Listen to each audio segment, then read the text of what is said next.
దళిత విద్యార్థులకు అవమానించిన గురుకుల సెక్రటరీ అలుగు వర్షిణిని వెంటనే సస్పెండ్ చేయాలని సోషలిస్ట్ స్టూడెంట్ అసోసియేషన్ అధ్యక్షులు కూరెళ్ల మహేష్ కుమార్ డిమాండ్ చేశారు. పిల్లల చేత వెట్టి పనులు చేయించేందుకు ఒడిగట్టిన గురుకులాల సెక్రటరీని వెంటనే తొలగించాలని తెలంగాణ సోషలిస్ట్ స్టూడెంట్ అసోసియేషన్ అధ్యక్షులు కూరెళ్ల మహేష్ కుమార్ డిమాండ్ చేశారు. ఇక గురుకులాల సెక్రటరీ అలుగు వర్షిణిని వెంటనే మార్చాలని, లేకపోతే రాష్ట్ర వ్యాప్తంగా ఉద్యమాన్ని ఉధృతం చేస్తామని టీఎస్ఎస్ఏ నాయకులు ప్రభుత్వాన్ని డిమాండ్ చేశారు.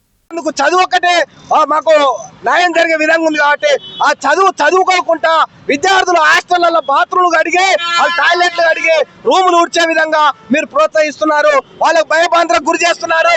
ఖబర్దార్, మేము వెంటనే అడ్డుకుంటాం. అవసరమైతే సీఎం క్యాంప్ ఆఫీసు ముట్టడి చేస్తాం, రేవంత్ రెడ్డి ఇల్లు కూడా ముట్టడి చేస్తామని Telangana socialist student association demand చేస్తుంది. రాష్ట్ర వ్యాప్తంగా ఉద్యమాన్ని ఉధృతం చేస్తామని హెచ్చరిస్తుంది.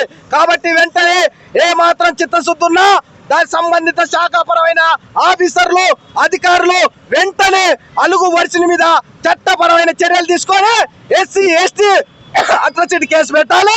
మేము రాష్ట్ర వ్యాప్తంగా అన్ని పోలీస్ స్టేషన్లలో అలుగు వర్షిణి మీద ఎస్సీ ఎస్టీ అట్రాసిటీ కేసు పెడతాం. ఏ మాత్రం ఆమెకు ఎంత ధైర్యం! ఈ రోజు ఎస్సీ ఎస్టీలు బాత్రూమ్లు అడగాలి, ఎస్సీ విద్యార్థులు బాత్రూమ్ కడుతందుకు గురుకులాలకు వస్తారా? ఎందుకు ఆయన సొంత పిల్లలను, వాళ్ళ కొడుకును, వాళ్ళ బిడ్డను బాత్రూమ్ గడిపాను, వాళ్ళ పిల్లలను రూములు ఊడ్చాను,